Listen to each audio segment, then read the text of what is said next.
Lodi Cakes, magandang buhay!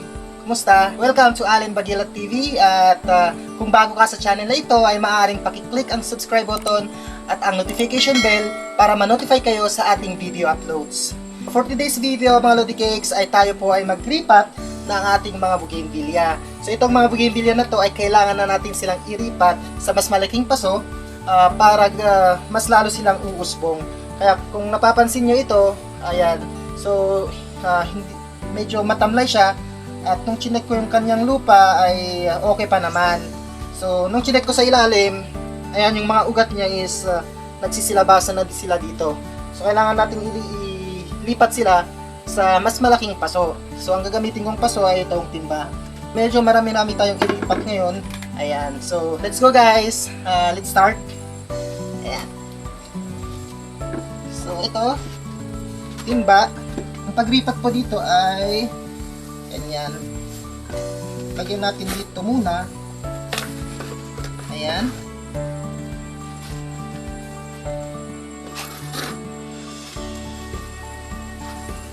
Ayan, tingnan nyo yung ugat niya, oh. Marami na siyang ugat, so kailangan natin siyang ilipat talaga para mas gumapang pa yung ugat niya. Ayan. Bawasan natin itong lupa niya.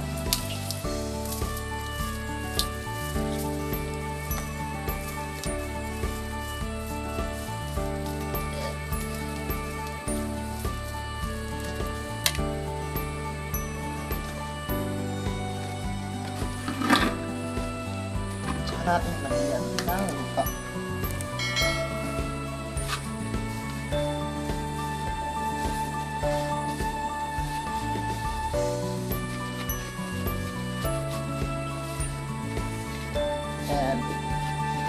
Tingnan nyo mga Lodi Cakes, di ba? Mas maganda siya. Mas maganda na siya tingnan pag nakalipat sa mas malaking pot. Ayan. Yung mga bougainvillea kasi dapat appropriate yung laki nila tsaka laki yung pot. So kung napansin nyo dito, maliit na para sa kanya ito. So, ayan. Ilipat natin dito. So tingnan nyo, mas maganda na siya. Di ba?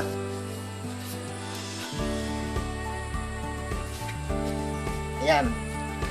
So, let's go guys. Tuloy-tuloy na natin ang ating paglipat.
Ayun guys, tingnan nyo, oh.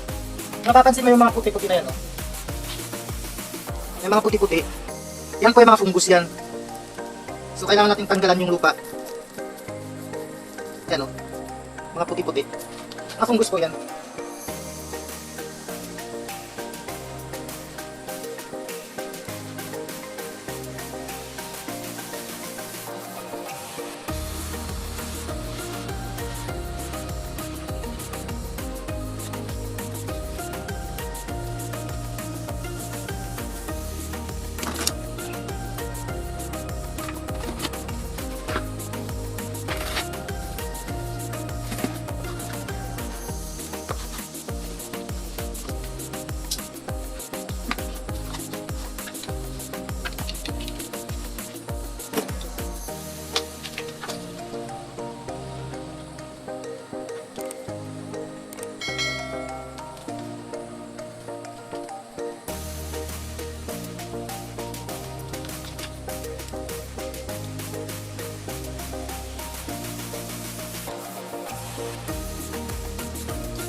Ito naman, kailangan na natin siyang i-trim. Kailangan natin siyang i-trim. Kasi sobrang maano na yung sanga niya. I-propagate natin to.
Ayan mga Lodi Cakes, tapos na tayong nagripat at ito na po yung ating mga niripat. Ang susunod na ating gagawin mga Lodi Cakes ay didiligan natin sila ng tubig, or kung meron kayong rooting hormone ay halo nyo sa tubig at yun ang pandilig nyo. Nakakatulong ang rooting hormone para mapabilis ang pag-establish ng kanilang mga ugat. Hanggang dito na lang ang ating video at maraming salamat sa iyong panonood mga Lodi Cakes. Bye! Ingat!